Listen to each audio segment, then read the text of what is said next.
Begitu juga era Sayyidina Umar, era Sayyidina Utsman, Ali. Itu juga ngalami orang-orang yang ekstrim.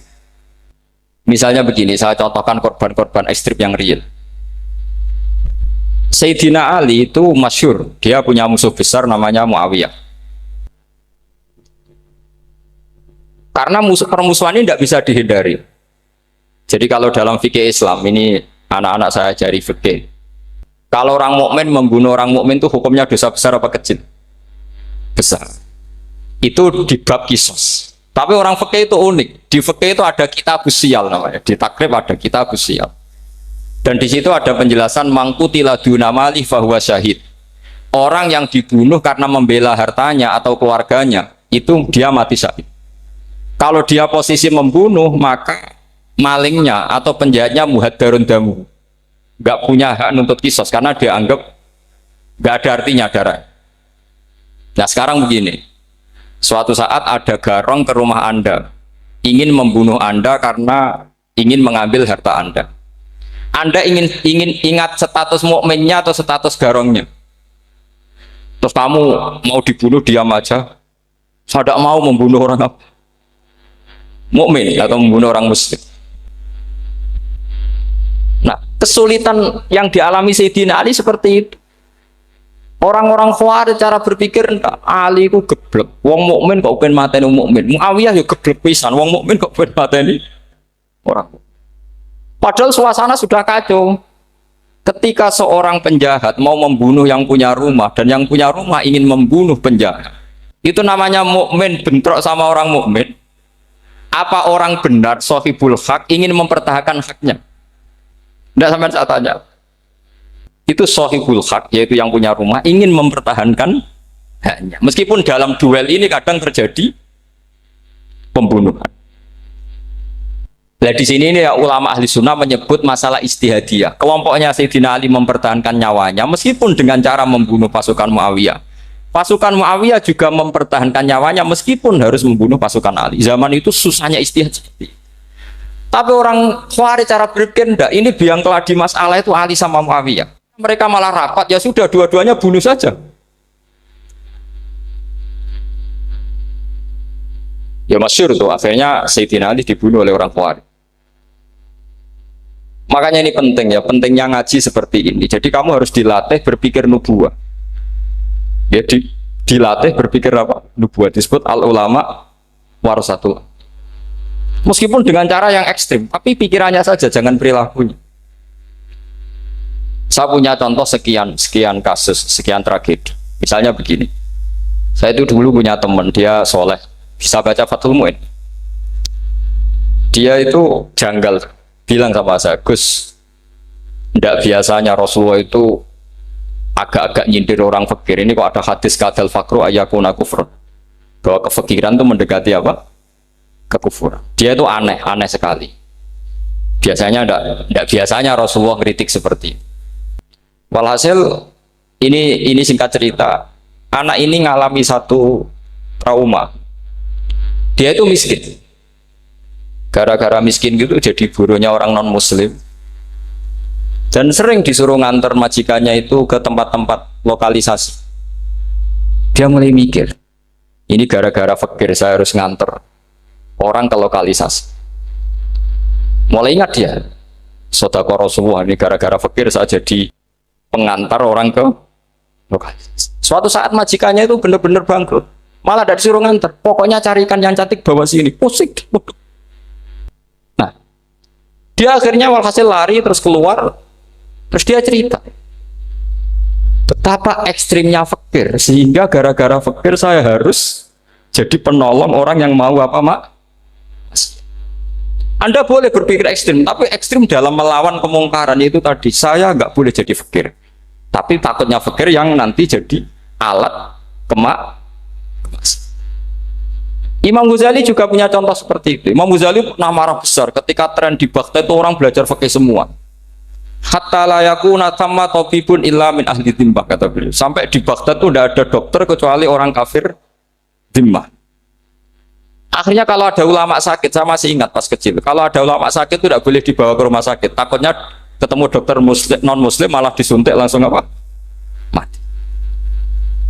Akhirnya ulama saat itu berfatwa, orang Islam harus ada yang jadi dokter. Banyaklah gus-gus yang sekolah kedokteran. Yang masyhur ya seperti Sahal itu, Sahal bin Abdul Fattah. Itu dulu putranya Ki Fatah yang menolong Mbah Mahfud saat sembunyi. Saking idolakannya Basal, anaknya dinamakan Sahal, tapi dia jadi dokter spesialis bedah. Begitu seterusnya urusan negara. Dulu itu orang jabat itu tidak boleh, karena jabat itu dekat dengan syubhat, dekat dengan haram. Tapi gara-gara pejabatnya non-muslim, kalau bikin aturan ya ala non-muslim. Ulama akhirnya sadar, andikan kita yang jabat pasti tidak seperti itu. Bisa bikin perda ini, bisa bikin pelaturan begini yang menguntungkan Islam. Nah, jadilah banyak pejabat yang sekarang muslim. Tempat-tempat maksiat diobrak-abrik sama Satpol PP macam-macam. Kita untung. Tapi kalau orang-orang Khawarij pikirannya pokoknya pejabat itu dekat dengan haram, dekat dengan syubhat. Padahal dengan kita jabat bisa bikin perda atau apa yang menguntungkan Islam. Kemudian menjadi masalah baru secara fikih. Ini adik-adik dengerin biar kulino senam fikih. Kalau caleg soleh, misalnya Mas Nadif nyalek, ini tadi tak guyoni, mau jadi bupati ndak, kalau ya mau saya dukung. Jadi misalnya gini ya, Zaid sama Bakar, misalnya Bakar itu orang soleh, mau jadi calon lurah. Dia tahu kalau dia lurahnya kampung lebih baik. Kalau yang jadi ini Zaid, itu kampung itu rusak karena dia suka dugem, suka macam-macam. Kemudian Zaid ini pasti jadi karena beli suara. Misalnya per kepala itu dibeli 50.000. Bakar ini kalau nggak beli suara kalah. Padahal dengan kalahnya Bakar artinya kemenangan kemungkaran. Itu zaman era Fathul Mu'in, muridnya Ibnu Hajar Al-Hitami. Ibnu Hajar muridnya Abu Zakaria Al-Ansori itu fatwa. Yang soleh ini wajib beli suara, bukan boleh, wajib beli suara. Tapi ini namanya tidak nyuap, perlu dicatat, ini namanya tidak nyuap. Jadi tidak bisa kamu kaitkan misalnya ar-rosi wal murtasi finnar. Yang nyuap maupun yang menerima suap adalah sama-sama di neraka. Tidak bisa seperti itu, karena logikanya dibalik. Sekarang Bakar ini beli suara itu untuk membeli kebenaran, untuk mengawal kebenaran. Zaid beli suara untuk menopang kebatilan. Berarti namanya Bakar ini penyuap atau pembeli kebenaran? Pembeli kebenaran. Harus dibedakan. Nah, ini pentingnya ulama. Memang nyatanya seperti itu. Yang dikatakan nyuap, riswah itu adalah membayar uang li'ibtolil haqqi, untuk membatalkan kebenaran atau membenarkan kebatilan, itu namanya nyuap. Tapi kalau mengeluarkan uang untuk menghakkan barang hak dan membatalkan barang batil, itu namanya uang perjuangan. Nah, ini pentingnya mikir. Jadi ulama itu mulai dulu sudah kreatif. Nah, sekarang sudah banyak orang-orang khusyuk yang biasa di masjid khusyuk. Kalau ditanya zaman akhir rusak kabeh, wong soleh-soleh wis nyuap. Kalau orang soleh ini tidak nyuap ya tidak jadi. Kalau nggak jadi mereka nggak ada yang jadi DPR, nggak ada partai Islam, habis malah Indonesia. Saya itu punya kenalan banyak pakar-pakar di Jakarta, itu cerita saya, Pak Bahar. Indonesia itu solusinya gampang. Kita ini punya Bali, punya Batam. Itu kalau Bali dimakaukan, Batam dikayakan Hollywood. Amerika kaya itu bukan karena hebat, pornografi dijual, tinju di Nevada itu dijual, di Las Vegas dijual, apa saja dijual. Kalau tidak kaya itu gimana? Sementara Indonesia mau aur-auran gitu sukan partai Islam. Sebenarnya Indonesia gampang, kalau ingin kaya Bali itu dikayakan Hollywood atau dikalahkan Makau jadi kota judi, Batam dijadikan kaya Las Vegas. Itu transaksinya pasti triliunan. Orang gamane wong udo dijual, judi dijual, orang tinju dijual. Tapi gara-gara ada partai Islam, nyari rumus solusi ekonomi itu yang tidak seperti itu. Akhirnya kangelan. Akhirnya rapat isu. Tapi barokah, tetap barokah partai apa? Yang menangnya caleg-calegnya rata-rata ya beli. Kalau tidak beli habis. Saya bukan menghalalkan nyuap, enggak. Kalau nyuap tetap haram ila yaumil qiyamah. Tapi kalau suratul masalah seperti ini kamu mengatakan suap, itu beda. Ini suratul masalah yang tidak ada kaitannya dengan Asal lawannya batil, kecuali lawannya sama-sama hak. Dua calon di kampung itu soleh sama soleh. Ini yang soleh bayar nggak boleh karena siapapun yang jadi soleh itu nggak boleh. Karena kalau cari musuh yang dolim biar halal ya. Sekarang ya seperti itu. Kamu biasa heroik, biasa ngasih kiai kamu, ngasih hadiah kamu, biasa ngasih ibu kamu uang. Ternyata ibu kamu setelah kamu kasih uang dikasihkan adik kamu atau kakak kamu yang nggak pernah kerja, terus kamu marah-marah, ini tidak adil. Saya yang memberi nggak dikasih, ini yang nggak kerja dikasih terus. Loh, kamu biasa jadi pahlawan kok turun kelas menjadi apa? Pasien. Kamu milih jadi pahlawan apa pasien? Pahlawan. Jadi sebetulnya faham-faham ekstremis ini dari kegoblokan. Dari kegoblokan berpikir nubuwah sehingga tidak punya rasa ibadah. Nah ini yang menjadi orang-orang ekstrim. Jadi korban pertama ekstremitas itu bukan sahabat tapi Rasulullah Shallallahu Alaihi Wasallam, yaitu Nabi dibilangin oleh mereka, "I'dil ya Muhammad, kamu kalau bagi harus adil." Pikiran mereka kalau adil sama rata sama. Jadi kalau pakai pikiran itu, saya minum di sini itu haram. Mau ndak ikut bikin kok minum. Enak tamu, toko-toko mangan, sing masak kangelan urut. Itu jadi edan bareng. Itu sama seperti kasusnya Bahram Al-Majusi. Dia itu seorang raja kaya, punya anak cantik. Dipikir-pikir, anakku ayu dirabek nang liya rugi, sing gedhekno aku sing rumah aku dirabi wong liya. Maka dia berpikir mau dinikahi sendiri. Karena tadi melihat Mas Nadiem ya orang Kenya tadi, apa Nigeria? Nigeria. Malah nggak layak itu maksudnya orang. Ini Mas Nadiem ini termasuk harus mendukung gerakan tidak ekstrim. Nyawanya masih itu karena barokahnya beliau agak-agak gitu. Tapi nggak sampai liberal ya, agak-agak pokoknya itu. Karena ketika ada gerakan ekstrim di Mesir, itu termasuk dia DPO. Ternyata setelah ada intelijen, beliau pas buka itu nggak makan dulu tapi rokok dulu. Wah, ini mesti orang sekuler, ekstrim.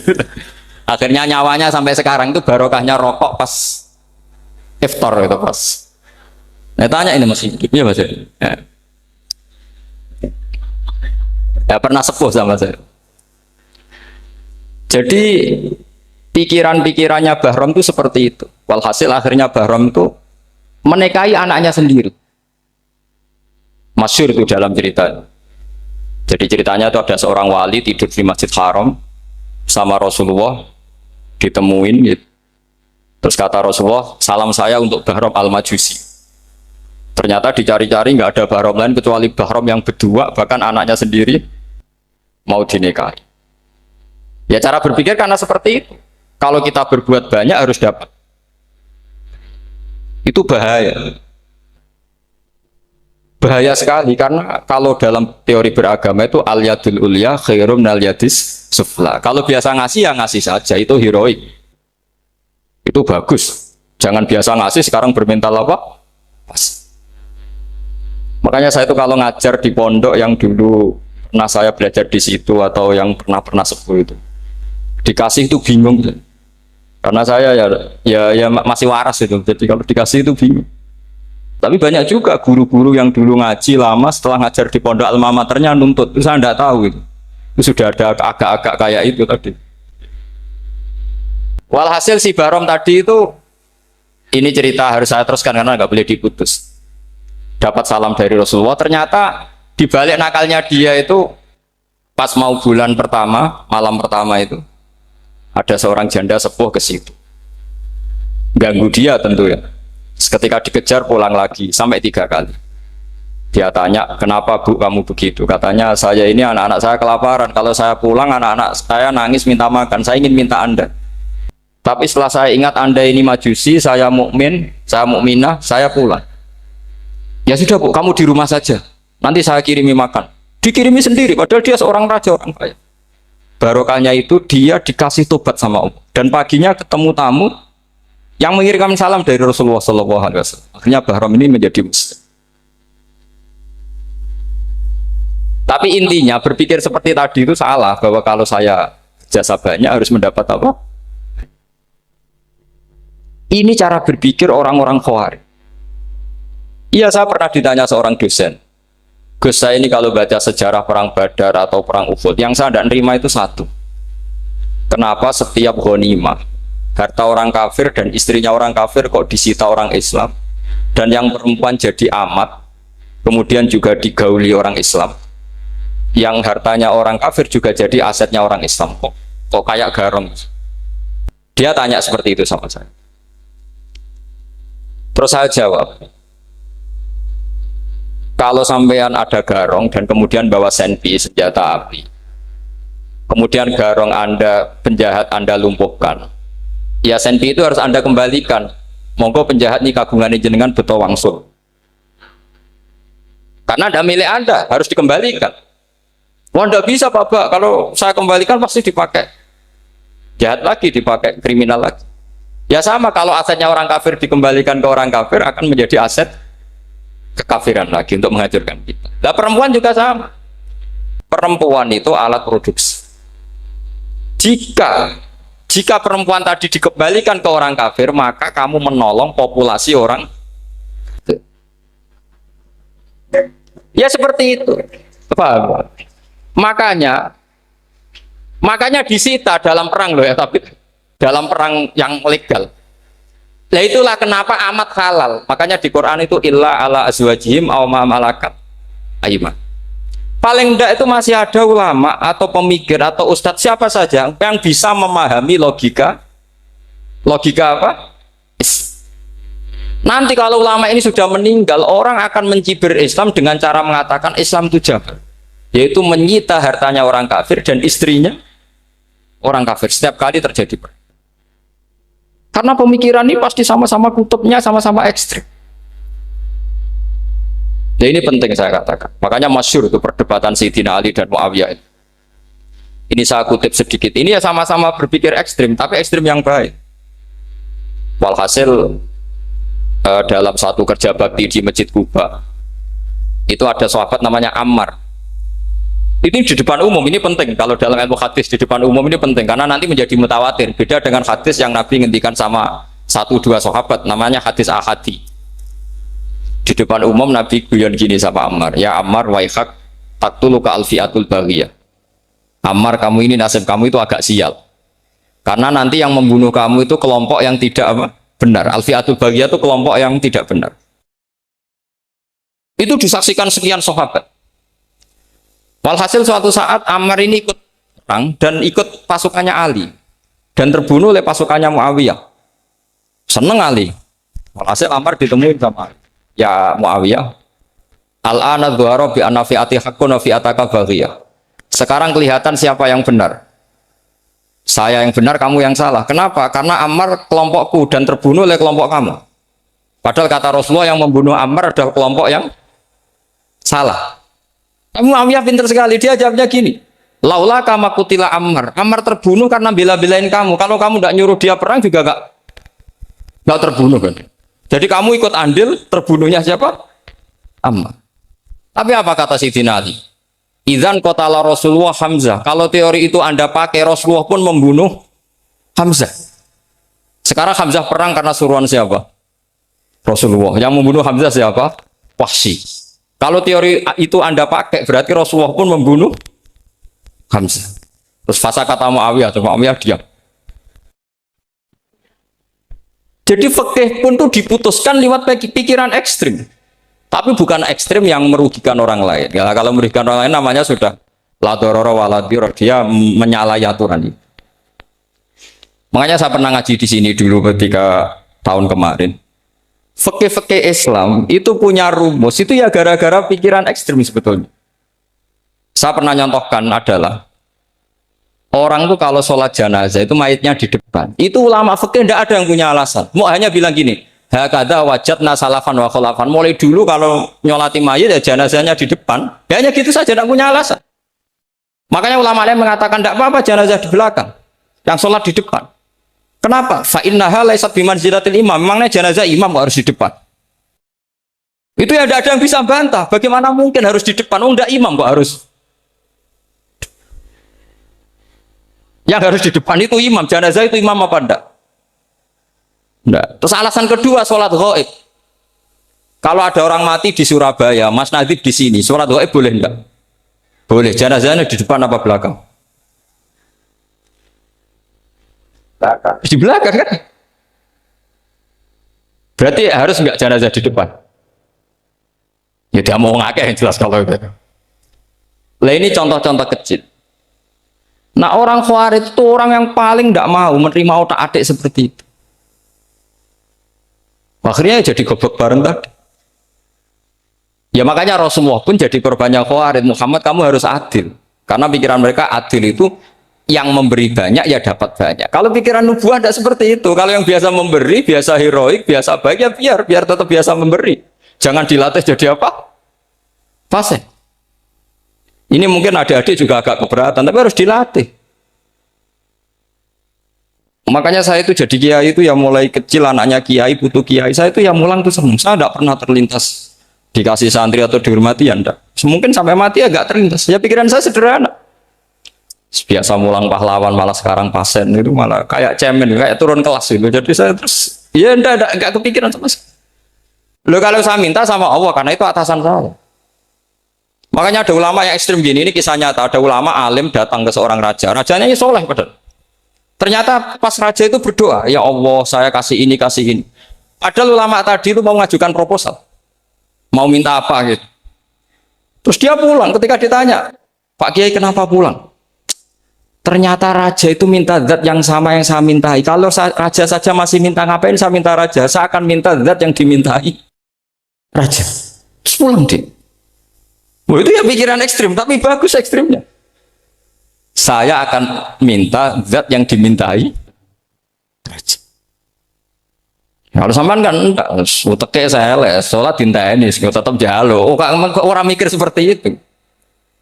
Mang salah didik, salah itu tadi. Nah, ini harus dilatih. Masyhur itu ketika Nabi pas Fathu Makkah itu, orang-orang Ansor komentari Nabi gini, ketika Nabi sangat happy di Mekah, sangat enjoy di Mekah, kata orang-orang Ansor, Amar rojul fa'adroka durok fatun fi ahli wa ulfatun fi asyiroti. Namanya orang pasti happy kalau di kampung halaman. Jangan-jangan Rasulullah itu nanti hidup di Mekah lagi, karena Mekah sudah dikuasai orang Islam. Beliau pasti kangen sama keluarga, sama Mekah. Tapi ya sama, ketika Rasulullah mulai mengasih-ngasih itu, orang-orang Quraisy dikasih banyak, orang Ansor juga pikirannya seperti itu. Baru orang Ansor dilatih pikiran nubuwah, yaitu tadi. Mereka itu dapat kambing, dapat sapi, terus pulang. Kamu mendapat saya, milih mana? Milih Rasulullah Shallallahu Alaihi Wasallam. Sekarang kamu saya balik.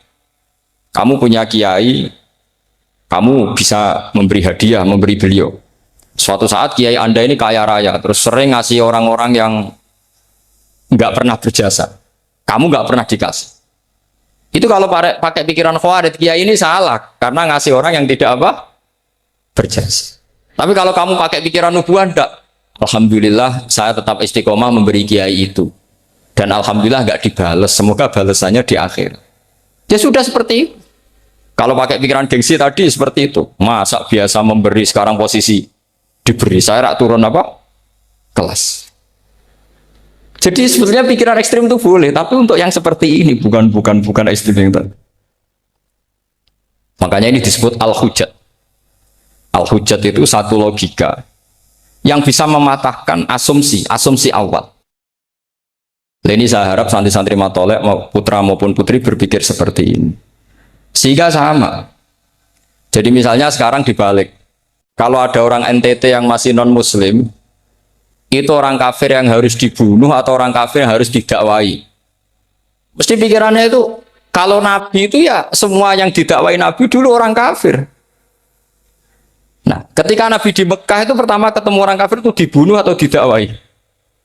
Didakwai. Ya berarti pilihan sekarang ya didakwai bukan dibunuh. Nah soal perang itu beda dengan membunuh. Ada janjinya, ada macam-macamnya, terus nggak ada solusi, itu baru ada apa? Jadi kalau sudah dibalik-balik gitu, makanya kata ulama-ulama, Khawarij itu pasti salah. Pasti salahnya adalah kalau orang tidak benar ya dibenarkan, bukan dibunuh. Kalau setiap orang kafir dibunuh, Nabi kapan jadi nabinya? Karena orang kafir habis. Jadi metode bil hikmati ya ada, mau itu hasanah ya ada, karena orang kafirnya sudah apa? Mati. Terus, pertanyaan kedua, kalau Nabi harus ekstrim ngapain? Yang ngawal Jibril, halnya Israel lebih efektif.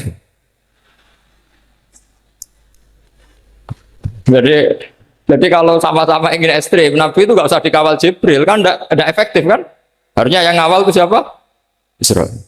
Kan nggak repot.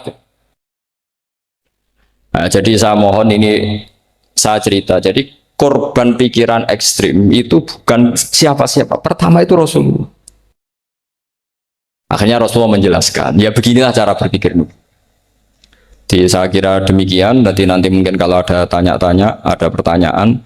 Yang jelas kalau seputar ekstremitas itu bisa latihan. Ya sebenarnya bisa latihan di fikih. Karena fikih ini cerminan dari pikiran ulama. Ya, cerminan dari pikiran apa ulama yang tidak tekstual. Ya, seperti gini ya. Tasaddaqa Rasulullah so'an min tamrin au so'an min aqidin. Ketika zakat fitrah itu Rasulullah mengeluarkan satu sok tamr. Tamr itu kurma. Kalau menurut tekstual berarti zakat fitrah harus pakai kurma. Tapi semua ulama sedunia mengatakan putih ahlil balad. Hanya dalam konteks Indonesia ya pakai apa? Beras. Berarti kata tamr diganti kot, diganti apa? Kot.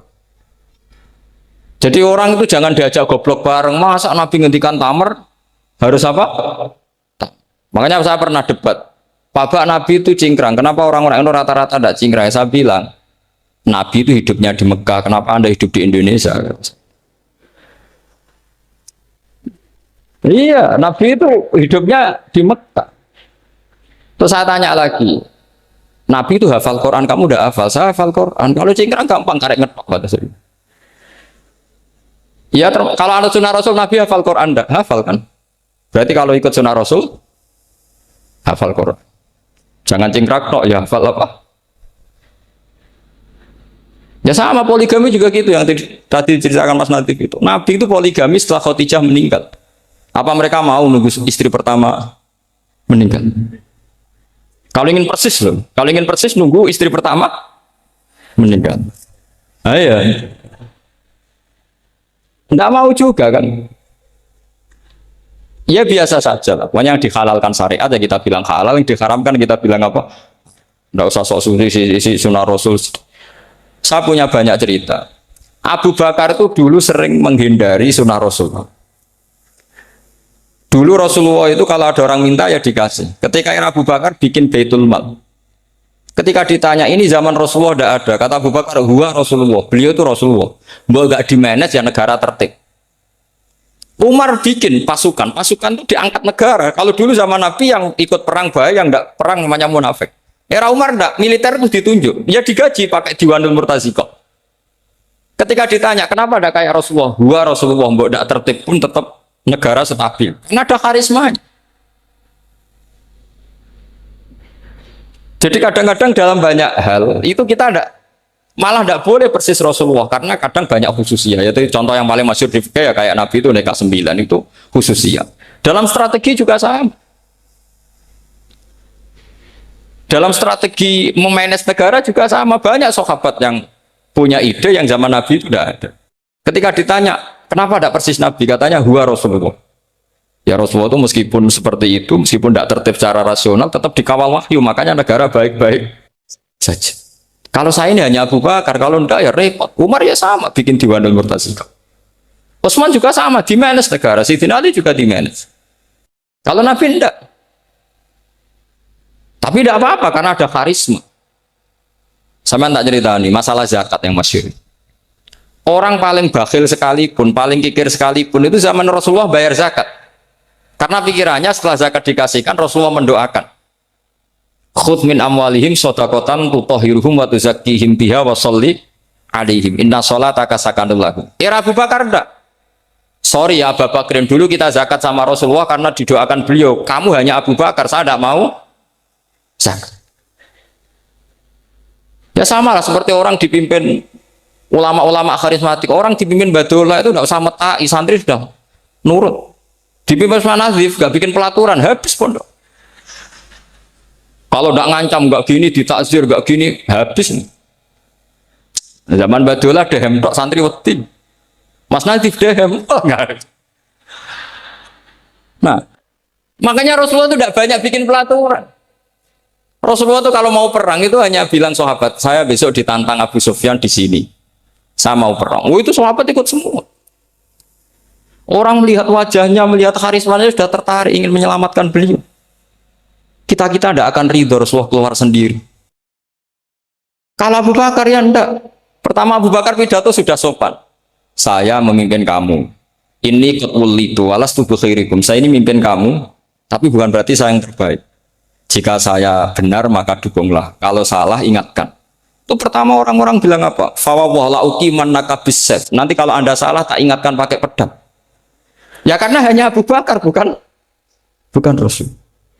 Jika diaturlah, ini ada militer, ada pengawal, ada Baitul Mal. Era Umar lebih modern lagi, ada Diwanul Murtazikoh, ada macam-macam. Ya Rasulullah nggak ada. Nah sekarang orang sidik-sidik muni sunnah Rasul. Padahal ada sunnah Rasul yang khasnya Rasulullah sebagai nubuah. Ya khasnya Rasulullah sebagai apa? Coba Nabi itu istrinya 9. Semuanya cerita tentang tahajudnya Nabi, witirnya Nabi. Apa kira-kira Mas Nadif kalau punya istri 4 ceritanya tentang tahajudnya Mas Nadif? Kan enggak. Nah, jadi saya mohon, sebetulnya pikiran-pikiran ekstrim itu karena enggak mau belajar. Enggak mau belajar. Kalau mau belajar itu kata Imam Ghazali itu dalam kitab Imla, Al-Imla fi Iskalatil Ikhya itu. Fal ma'ani awsa'u minal ibarat. Yang namanya ma'ani itu awsa'u apa? Minal ibarat. Jadi yang fal ma'ani awsa'u minal ibarat. Jadi yang namanya makna itu lebih luas minal apa? Ibarat. Nah, ini contoh yang paling nyata ya Sayyidina Ali. Ketika Sayyidina Ali perang sama Muawiyah, itu Sayyidina Ali bilang sebaiknya Muawiyah kirim delegasi mediator.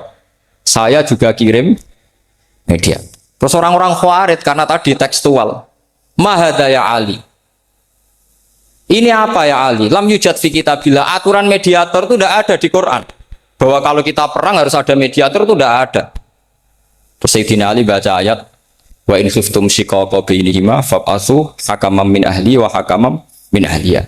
Jika lelaki dan perempuan, suami istri terjadi shiqaq, terjadi konflik, maka suami kirim satu mediator, yang pihak perempuan juga kirim mediator. Terus Sayyidina Ali ngendikan wa amru Muhammad a'dhamu min amri rajulin wa imra'atin. Urusan umat Muhammad lebih serius ketimbang urusan hanya sekedar suami dan istri. Maka kita butuh hakam, butuh mediator. Baru 4.000 orang Khawarij tobat ngikuti pikirannya Sayyidina Ali yang tidak tekstual. Sama seperti zaman Rasulullah. Ketika Rasulullah mau perang Badar, saya ini mau perang Badar kata Rasulullah. Musuh saya itu 1.000 lebih. Kalian hanya 313. Apa kita teruskan? Itu sahabat langsung bilang gini, saya tuh hafal teksnya. Idzan lanaqulu laka kama qalat banu Israil fathab anta wa rabbuka faqatila inna hahuna qa'idun walakin idhab anta faqatila inna ma'akum muqatilun. Ini kelihatan sekali bahwa para sahabat sudah ada tekstual. Orang-orang Bani Israel ketika melihat Musa katanya sakti dan orang dekat Allah, itu cara berpikir orang Bani Israel gini. Walhasil ada perintah supaya Musa itu merangi kaum Jabarin. Orang Jabar ini gagah-gagah, pikirannya orang Bani Israel. Musa kami itu sakti dekat Allah, ya sudahlah sama Allah saja sana, tak tunggu di rumah kabarnya. Itu kan sama dengan santri semedit, roh kiai ini suga, kiai aku suga, terus tak pikirkan seperti itu. Ya sama seperti itu. Nabi itu kekasih Allah, mesti perang menang, terus tak ewangi mesti menangis. Fadhab anta wa rabbuka faqatila inna hahuna. Kok itu ya sudah kamu berangkat saja sama Tuhan, tak tunggu di rumah. Tapi apa kata para sahabat Ansor ketika Nabi minta supaya mereka dukung di perang Badar? Langsung bilang, idzan lanaqulu laka kama qalat banu Israil. Kita tidak akan bermental kayak Bani Israil. Ini tekstual pada enggak. Mereka punya mafhum, punya pikiran. Cara Mas Nadif punya kreatif. Bahwa ini mental yang bejat, kita tidak akan meniru seperti itu sahabat. Jadi dulu sahabat itu makna di Quran juga ada tekstual. Jadi bisa memahami. Nah sekarang orang memaksa semuanya harus tekstual. Ya meskipun tadi jangan terlalu liar terus menjadi liberal. Tapi saya tidak tahu kalau contohnya Mas Nadiem tadi pakai kondom, sisi kondom tidak tahu itu pikirannya Jil apa Mas Nadiem tidak tahu saya itu tidak tahu. Kok sampai sembeling itu saya tidak tahu itu. Oh, lagi juga kalau tidak bisa nyontohkan yang di luar itu, saya itu ya tidak tahu. Mulai dulu ilmunya seperti itu terus, ya tidak tahu lagi. Jadi mulai dulu zaman Nabi pun itu sudah ada pikiran-pikiran seperti itu. Jadi tekstual atau harfiah itu ya enggak. Nyatanya sahabat langsung bilang idzan lanaku rolaka kama qalat banu apa? Esra. Jadi ini saya kira demikian.